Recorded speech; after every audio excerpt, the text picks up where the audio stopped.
Right, I'm going to introduce you to this word of equilibrium. So on the top here it says equilibria. You might come across it as equilibrium. We have mentioned it, but I'm just going to try and get a bit more detail in it.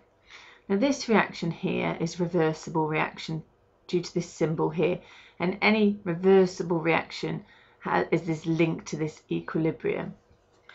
So in this here, ammonium chloride forms ammonia and hydrogen chloride when it decomposes. So this breaks down to form this. But because it's reversible, it means that this and this come together to form this. So it keeps going backwards and forwards and backwards and forwards. But it'll only go backwards and forwards if the system is closed. That means all the products and reactants are kept in a closed environment. Otherwise, things would float off. So ammonia would disappear and it wouldn't go into equilibrium. So we've got these reactants and products here, and we know that the reactants here, there's only one here unfortunately, but this reactant here will form these products, and then go back to these products will form the reactants, and so on and so forth, and backwards and forwards. This word here, dynamic equilibrium, means that the formation of this is happening at the same time and at the same rate as this forming that. So this graph here is trying to explain it. This is the ammonium chloride here. The concentration of ammonium chloride is going down as the concentration of ammonium and hydrogen chloride are going up until it reaches the point here. The concentrations remain constant. Okay, so there's no energy transfer going on. It's a constant rate here a constant concentration of both of these.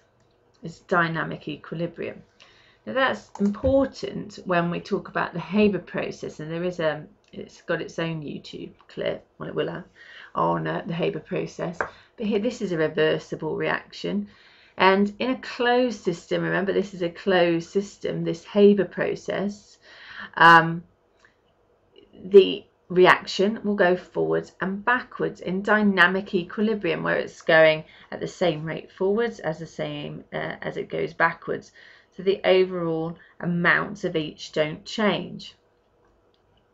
Now what industry has to do is shift the equilibrium to the way they want it to go. And again, remember, it's a closed system. If this wasn't a closed system, these two gases would float off into the air, as would this one here. So you'd end up, well, with nothing. So in a closed system, in a box, let's say, that means nothing can get in and out. I can shift the equilibrium. It means I can shift which way I want to happen most. So if I want this to happen most, I can shift the equilibrium this way. So this is going faster than this. Or I can shift it that way and form more of this.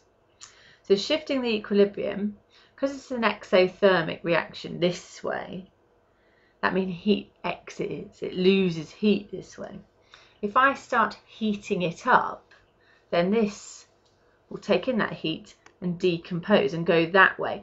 So heating it up, okay, shifts. So heating, let's write it, this is what it would look like. Heating would shifty, the equilibrium to the left. That's what you would write. Okay, because it would cause this to break down faster than this is joining. So the equilibrium is shifted to the left.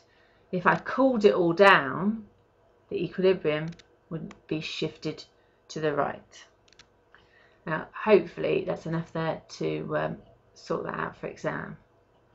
Fab. Thank you.